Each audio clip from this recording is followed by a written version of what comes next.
Back to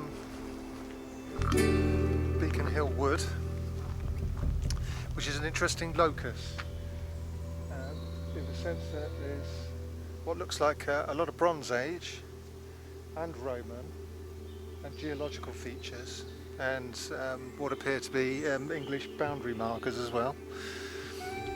And so it makes an interesting spot.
Nobody knows how old this the standing stone is.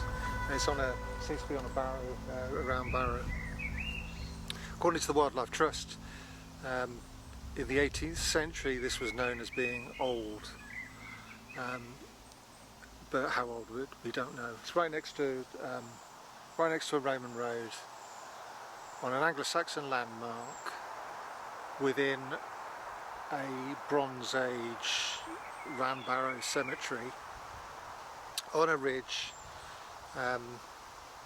within a circular embankment, which used to be on the OS map. As I commented on WC21's Productions latest video saying I'd seen something on the 1890s map that isn't on the OS map anymore, and this circular embankment isn't on there anymore, whereas a couple of other embankments and the round barrows are. What the 1890s map does say, it does mark it on there as saying supposed on there, and that's probably the reason why it's been taken off, for caution on the part of the editors of the map. And of course there is a problem with it. Seen from space it's almost perfectly circular. It's a little bit wobbly, but mostly perfectly circular. But part of the landscape that the circular embankment crosses goes down into a dip, which makes you wonder how they managed to do that without having balloons or drones to check their work. Was it an advanced form of mathematics? Well, no, we couldn't say that because it's slightly wobbly. It's not that it wouldn't be that advanced. If they had a string from a central point, that's obviously how they did, stone circles. As you know, put a post in the centre and draw out a string and then go around in a circle. Now, if they did that, it would have made it, and down into the dip, it would have made it not a circle. It would have been mostly off. But then remember that our forebears, our ancestors, were just as intelligent as we are. They're just not as much knowledge. They would have had practical knowledge to make up for that.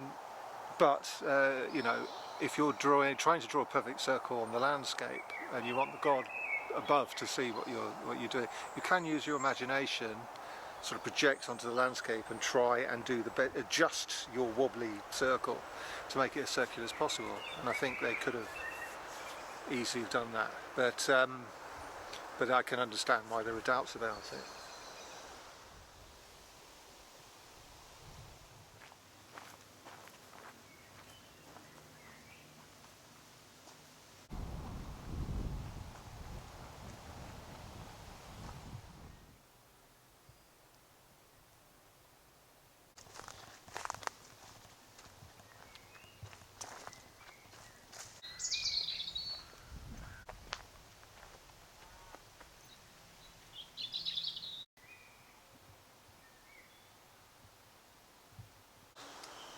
I'm going to continue my recce.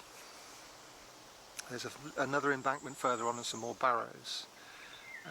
But the reason I describe this place as a locus is because there's a lot of things concentrated. There's something significant about this particular site. People for a long time have wanted to travel north and south through this particular part, and that probably comes back to the Anglo-Saxon Charter of Ashwick talks on the south boundary of there being a leap gate, which means leap gate, and there is the leap before us. And a gate can be a 5-bar gate, wooden thing that swings open and closed, but it can also be in a gap in the hills, and we have that with two of them. We have like a horned shape here, where the Roman road goes up one side and another lane comes up the other. I mean, it's very, very clear on the LiDAR that it's an impressive, contrasty agglomeration of landscape which has attracted interest. And it may not, it's got nothing to do with ley lines or anything. It's probably not got anything to do with the respect the Romans had for the British, though they went to visit British monuments. But these places are landmarks on the landscape, so it could be just pure trigonometry, engineering, and the logistics of being a warfaring nation as they look on the landscape for something to cite their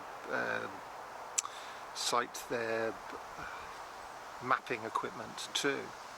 So you see a lot of Roman roads going to British monuments.